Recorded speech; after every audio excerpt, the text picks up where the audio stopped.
இப்போ நான் லோ ஃப்ளேமில் வச்சு தான் வேக வச்சிட்ருக்கேன். நல்லா உள்ளார அப்போ தான் வெந்து வரும், மேலே நல்லா கிறிஸ்பியாக கிடைக்கும்.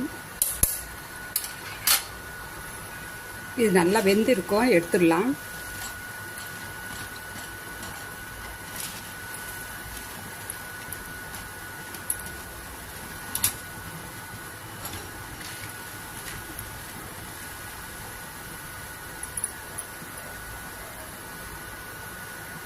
சூப்பரான ராகி மாவு பக்கோடா, நல்லா மேலே கிறிஸ்பியாகவும் உள்ளார நல்லா சாஃப்டாகவும் இருக்கும்.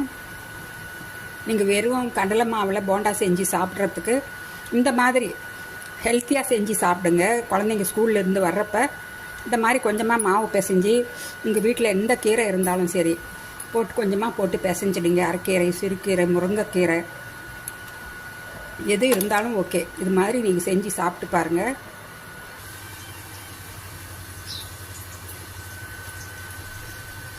எல்லா போண்டாவும் போட்டு எடுத்தாச்சு.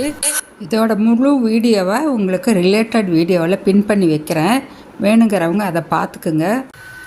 எல்லாமே போட்டு எடுத்தாச்சு. பாருங்கள் எவ்வளோ சூப்பராக வந்திருக்கு. ஒன்று உங்களுக்கு ஓப்பன் பண்ணி காமிக்கிறேன்.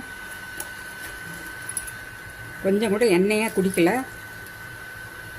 உள்ளார நல்லா சாஃப்டாக இருக்குது, மேலே நல்லா கிறிஸ்பியாக வந்திருக்கு.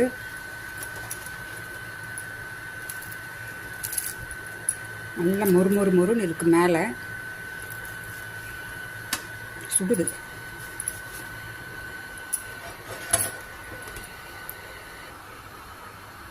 இது வந்து முளைக்கட்டின ராகி மாவுங்க. முளைக்கட்டின ராகி மாவில் தான் நான் செஞ்சுருக்கேன்.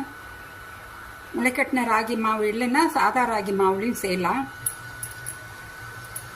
இந்த மாதிரி நீங்களும் ஒரு தடவை ஹெல்த்தியாக செஞ்சு சாப்பிட்டு பாருங்கள். உங்கள் ஃபீட்பேக்கை கமெண்ட்ஸ் போடுங்க ஃப்ரெண்ட்ஸ்.